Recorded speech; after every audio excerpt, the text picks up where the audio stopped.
I'm Catherine Page Jeffery, and I'm a lecturer in media and communications at the University of Sydney. My research focuses on families and digital media, with a specific focus on parenting in the digital age and parents' anxieties about their children's use of digital media. We know that the pull of screens can be quite strong, and sometimes we can spend a lot of time scrolling on our phones. Um, Young people may need some help from their parents to actually maintain some balance with their different activities. Parents do need to be modelling the right type of behaviour for their children. And look, screens are just part of our lives now. I mean, it is there, it's ever present. We use it for all sorts of things. I might be reading my emails on it. I might be reading the news. I might be looking at recipes. And young people are also doing all these different sorts of things on screens as well. Certainly the way that I approach this with my kids when I'm on a screen is I always put it down when they talk to me.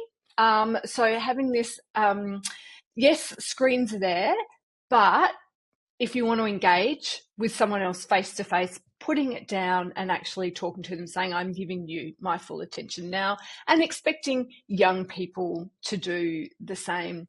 I'll often say to my kids, I'm just reading the news or I'm looking at my shopping list, but yes, you have my full attention now. So parents know that they engage in all sorts of different activities online, and they need to be aware that young people are as well. It is important to model the sorts of behaviours that you want your child to engage in, and it's a really good idea to negotiate with your children some kind of rules or guidelines around expected use. So that might include things like having no devices at the dinner table. But those restrictions should apply to parents as well. It's okay, these are times when we're not going to have any screens present and we are going to engage with each other.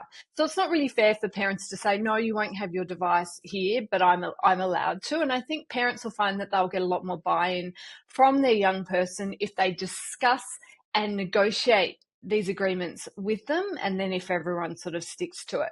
So I really do think it's about accepting that screens play a number of roles in our lives.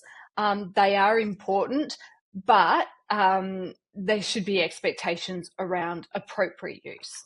Starting the discussion early and keeping it going means that if your child does experience anything upsetting online, they will come to you.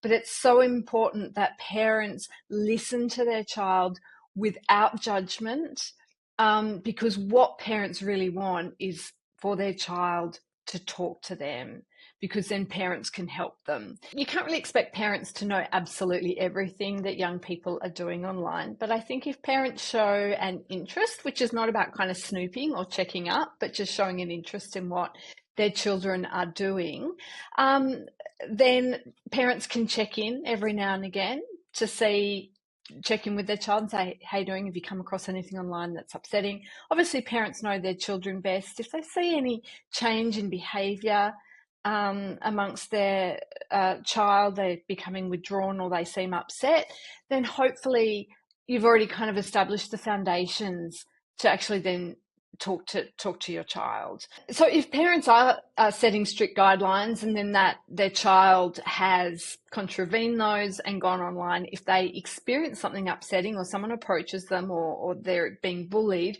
then the young person won't come to their parent because they've broken the rules.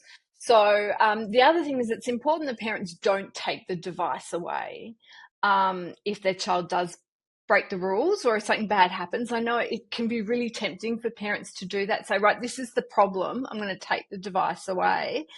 But if young people fear that their device is going to be taken away, they're not going to come and talk to their parents.